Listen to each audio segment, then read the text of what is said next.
ወገኖቼ እግዚአብሔር አይቶናል፣ ልዑልም ተመልክቶናል። በጨለማ ውስጥ እግዚአብሔር ብርሃን አለ። በአራቱ ግድግዳዎች መካከል እግዚአብሔር አለ። በሰወርነው ቦታ ውስጥ እግዚአብሔር አለ። በገደልናቸው ጽንሶች ውስጥ የእግዚአብሔር ድምፅ ይጮሃል። እግዚአብሔር አለ።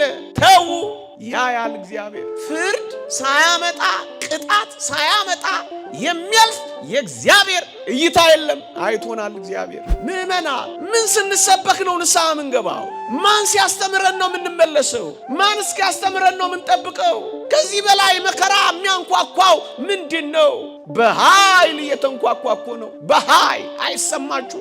በትምህርት ይሄ አልሆን አለ፣ በመከራ ይሄ አልሆን አለ፣ በደም እግዚአብሔር እያንኳኳ ነው። ያልተሰወረለት ማን አለ ወገኖቼ? እዚህ የቆምነው እኮ ተሰውሮልን ነው። የተሸፈነልን እኮ ነን እኛ። ቀን የተጨመረልን እኮ ነን እኛ። በብድር ዕድሜ ምንኖር እኮ ነን እኛ። የተሸፈነለት ሌሎችን ሲገልጥ አያሳዝንም? የተሰወረለት ሌሎችን ሲያራቁት አያሳፍርም?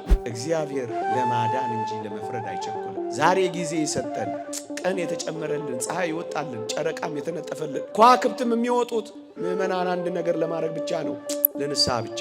ማዳን ይቅደም። ማዋረድ ቀላል ነው፣ ማሳነስ ቀላል ነው፣ መናቅ ቀላል ነው፣ ማፍረስ ቀላል ነው። ሰበርኩት እኮ ገሌን በምላስ መስበር ቀላል ነው። ማዳን ግን ከባድ ነው። ከማንም ወሬዎች በላይ፣ ከዓለም ማማለሎች በላይ፣ ከዓይን አምሮት ከልብ ምኞት በላይ ምዕመናን የእግዚአብሔር ቃል በልባችን ከተተከለ የቱንም ነገር ትረግጣላችሁ። የጠገበች ነፍስ የማር ወለላን ትረግጣለች፣ የተራበች ነፍስ ግን የመረረው ነገር ሁሉ ይጣፍጣታል ይላል። ከራበህ የመረረው አቤት ፓ ትላለህ፣ ሰክረህም ትደነቃለህ። መፎከሪያ ይሆናል፣ ውርደትህ ክብር ይሆናል። የመረረው ነገር ሁሉ ለአንተ ጣፋጭ ይሆናል። እስኪ በአዲስ መልክ እንጀምር ምዕመናን፣ በአዲስ መልክ ሕይወት፣ በአዲስ መልክ ቅድስና፣ በአዲስ መልክ ንጽህና፣ በአዲስ መልክ ድንግልና፣ በአዲስ መልክ ንስሐ፣ በአዲስ መልክ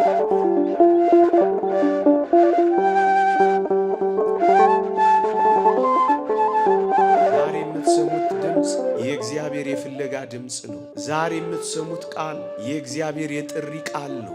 የፍለጋ ድምፅ ነው። ተራሮችን እየዘለለ የሚመጣ በኮረብቶችም የሚሻገር አንዲትን ነፍስ እንኳን ሳይቀር የሚፈልግ የእግዚአብሔር የተዘረጋ እጅ ነው። ምዕመናን የወንድሞቻችሁን ድካም እናንተ ትገልጣላችሁ ወይስ ትሸፍናላችሁ? እናንተ ትሰውራላችሁ ወይስ በአደባባይ ታሰጣላችሁ? ስንቱን አሳፈር ነው ወገኖቼ፣ ስንቱን አዋረድ ነው ወገኖቼ። ፍቅር የኃጢአትን ብዛት ይሸፍናል ይላል። እኛ በጥላቻ ተገላለጥን፣ እኛ በጥላቻ ተናናቅን፣ እኛ በጥላቻ ተጓተትን። የስንት ሰው ሸፍናችኋል? የስንት ሰው ከድናችኋል? ባሎች ሆይ የሚስቶቻችሁን፣ ሚስቶች ሆይ የባሎቻችሁን፣ ልጆች ሆይ የወላጆቻችሁን፣ ወንድሞች ሆይ የጓደኞቻችሁን መሸፈን ችላችኋል? መሰወር ችላችኋል? አሁንማ የሚደበቅ ነገርም ጠፋ እኮ እንዳለ አየር ላይ ሁሉም ነገር።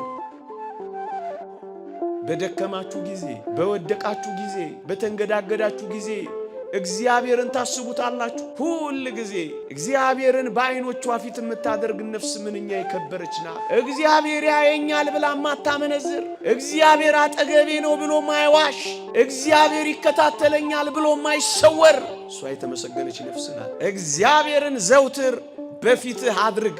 ሁል ጊዜ በፊትህ ነው እግዚአብሔር። ከኃጢአት የምንከለከለው ወደ በደል የማንወድቀው እግዚአብሔር ያየኛል ስንል ነው ወገኖቼ።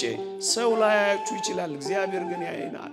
ወንድሜ ሆይ አንተ በስውር አድርገዋል፣ እግዚአብሔር ግን በፀሐይ ፊት ይገልጥብሃል። እኛ በስውር ፈጽመነዋል፣ እግዚአብሔር ግን በአደባባይ ያዋርደናል። ወንድሜ ሆይ እግዚአብሔር የሌለበት ክፍል በዚህ ዘመን ላይ የለም። ሰው የሌለበት ሩም ውስጥ ልትሆን ትችላለህ፣ እግዚአብሔር የሌለበት ሩም ግን የለም። በጨለማ ውስጥ እግዚአብሔር ብርሃን አለ። በአራቱ ግድግዳዎች መካከል እግዚአብሔር አለ። በሰወርነው ቦታ ውስጥ እግዚአብሔር አለ። በገደልናቸው ጽንሶች ውስጥ የእግዚአብሔር ድምፅ ይጮሃል። እግዚአብሔር አለ። ተው ያያል እግዚአብሔር። እስኪ በአዲስ መልክ እንጀምር ምዕመናን፣ በአዲስ መልክ ሕይወት፣ በአዲስ መልክ ቅድስና፣ በአዲስ መልክ ንጽህና፣ በአዲስ መልክ ድንግልና፣ በአዲስ መልክ ንስሐ፣ በአዲስ መልክ አዲስ እስኪሆኑ።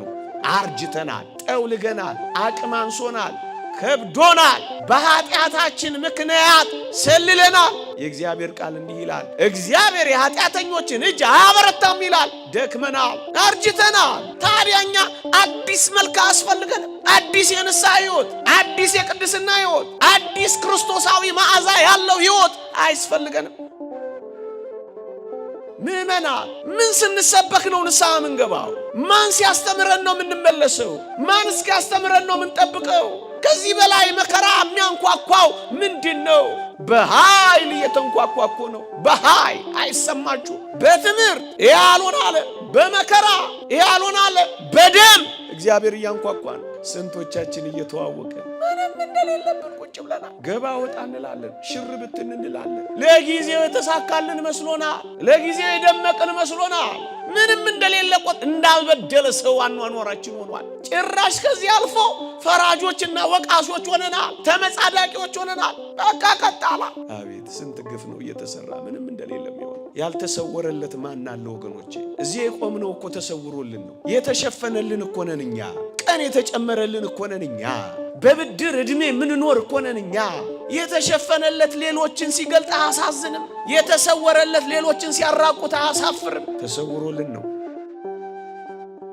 እግዚአብሔር ለማዳን እንጂ ለመፍረድ አይቸኩልም። ዛሬ ጊዜ የሰጠን ቀን የተጨመረልን፣ ፀሐይ ይወጣልን፣ ጨረቃም የተነጠፈልን፣ ከዋክብትም የሚወጡት ምእመናን አንድ ነገር ለማድረግ ብቻ ነው፣ ለንስሐ ብቻ። የእግዚአብሔር እጆች ተዘርግተዋል። የእግዚአብሔር ደጆች ተከፍተዋል። በአመፅ ላይ አመፅ እንድንጨምር አይደለም። ማዳን ይቅደም። ማዋረድ ቀላል ነው፣ ማሳነስ ቀላል ነው፣ መናቅ ቀላል ነው፣ ማፍረስ ቀላል ነው። ሰበርኩት እኮ ገሌ በምላስ መስበር ቀላል ነው። ማዳን ግን ከባድ። ይኸው ሁል ጊዜ እኮ እንማራለን ወገኖቼ፣ ማዳን ከባድ። ለዚህ እኮ ነው ጌታችን 5500 ዘመን ያስጠበቀው። ለመውደቅ በጣም በቅጽበት ወደቀ፣ ለማዳን ግን እስከ መስቀል ሞት ድረስ ተጓዘ። ዓለምን ከፈጠረበት ጥበብ ዓለምን ያዳነበት በለጠ። አሁን ደግሞ ዓለምን ካዳነበት አሁን ደግሞ እኛን ለመመለስ የሚደረገው መከራ አይታያችሁ? ግለጡት ማለት እኮ መቼ ነው የምንገልጠው? መቼ ነው በእግዚአብሔር ፊት የምንራቆተው? ያየህብኝ አምላኬ ሆይ ሸፍነኝ የምንለው መቼ ነው? ተሸፍኛለሁና አትግለጥብኝ እያልነው እኮ ነው አይደለም? ታውቀኛለህ፣ አይተኸኛ፣ ግን በቃ አትገላልጥብኝ፣ ሰውርልኝ። ይሄ ነው በንስሐ ግለጡት ማለት እኮ ነው ወገኖቼ። ከስጋዊ ቁስላችን በላይ አሁን መከራ ያበላን የኃጢአት ደዌያችን፣ በሽታችን፣ ቁስላችንም አይደለም። መገላለጥ አልፈለግንም። ተሸፋፍነን ነው ምንኖረው። አቦ አቦ መባባል ፈልገናል፣ ግንስ አመርቅዘናል። የዚህ የኃጢአት መመርቀዝ እኮ ነው። በደል ጽዋው ሞልቶ ፈሰሰ። የኛ እንጂ ሌላ የማን ነው ታዲያ? ግለጡት። ይህንን ቃል አስቡት። በኃጢአት በወድቅም ልጅህ ነኝ ብለነው በእግሮቹ ስር እንደፋ። ከጋጥ ውስጥ ብጠፋም የመንጋ በግ ነኝ እንበለው። ከቦርሳ የወደቅኩኝ ያንተ ድሪም ነኝ እንበለው። ጌታ ሆይ በኃጢአት የወደቅኩት ጠልቼህ አይደለም፣ ተታልዬ ነው፣ ክጄህ አይደለም፣ ደክሞኝ ነው ጌታ ሆይ ብለን እኮ መውደቅ ብቻ ነው። መበደል እንጂ የሚብሰው መመለስ እኮ ቀላል ነው ወገኖቼ፣ ቀላል ነው። ሳትሰውሩ በዝርዝር ሳትፈሩ እንደ ባልንጀራ ለካህንህ ንገረዋ። እግዚአብሔር ቸር ነው። ፊት አያጠቁር፣ ግንባር አይቋጥር፣ በጨንገር አይገርፍ፣ ጀርባ አያዞር፣ ሸካራ ንግግር የለው። እንኳን ደህና መጣችሁ ብሎ እኮ ነው የሚቀበለው እግዚአብሔር። እግዚአብሔር ምንኛ ፍቅር ነው። እያወቀን ደጋግሞ አጠበን፣ ድካማችንን እየተረዳ ጎበኘን። ይሄ የምንሰማው ቃል ጸንተን እንድንቆም በርትተን እንድንመለስ የሚያደርግ የሚያጸና የሚያበረታታ አዳፋና ጉድፍ ዳግመኛ እንዳያድርብን የሚያደርግ እኮ ቃል ነው። ጠፍተን ባገኘን ጊዜ በትከሻው የሚሸከመን ይህ እረኛችን ምንኛ ፍቅር ነው ወገኖች። ይሄ ፍቅር ነው ዛሬ የንስሐ ጥሪ ግለጠው የሚለው። እንግለጠው። ዲያብሎስ ከጣለን በላይ እግዚአብሔር ሊያከብረን ዝግጁ ነው። አይተነው ወደማናውቀው ጽድቅና ቅድስና ሊያደርሰን ፈቃዱ ነው እግዚአብሔር። ግን እኛን ነው የሚጠብቀው። መቼ? እስክንመለስ ድረስ ነው ወገኖች፣ እስክንመለስ ድረስ። ባዝነህ እንኳን ብትመጣ በትከሻው ይሸከማል። አይጸየፈንም እግዚአብሔር፣ አያባረረንም፣ በር አይዘጋብንም፣ ይጠብቀናል እግዚአብሔር። ግን ስንገልጥ እህቶቼ ዙሪያችሁን ከበዋችሁ በእናንተ ቋንቋ ልበለው። ወንድሞቼ ሆይ ዙሪያችሁን ከበዋችሁ በእናንተ ቋንቋ ልበለው። እትትትትት ሚሏችሁ ተሰሟቸዋላችሁ፣ ወደ ልባችሁ ታደርሷቸዋላችሁ። ምንድነው እንደዚህ ጭርምት ቁርምት የሚያስብል? ምንድነው አሪፍ አትሆንም እንደሚሉ እርፍና እንደሱ ፈታ አትልም። ምንድነው እንደዚህ ቁርምት ብለህ የምትታሰረው? ፈታ ማለት ይሄ ነው። ያለ ሐሺሽ መንቀሳቀስ ነው መፈታት። ያለ አረቄ መንቀሳቀስ አለመቻል ነው መፈታት። ያለ ሱስ አለመኖር ነው አሪፍ መሆን። በየአልጋው ላይ መጋደም ነው አሪፍ መሆን። ምስኪን የተገጠመ ደግሞም የደከመ አቅም የሌለው ሰው መሆን ነው አሪፍ መሆን። የአንድ ሰሞን ውብ የዘላለም ጠባሳ መሆን ነው አሪፍ መሆን። ከማንም ወሬዎች በላይ፣ ከዓለም ማማለሎች በላይ፣ ከዓይን አምሮት ከልብ ምኞት በላይ ምእመናን የእግዚአብሔር ቃል በልባችን ከተተከለ የቱንም ነገር ትረግጣላችሁ። የጠገበች ነፍስ የማር ወለላን ትረግጣለች።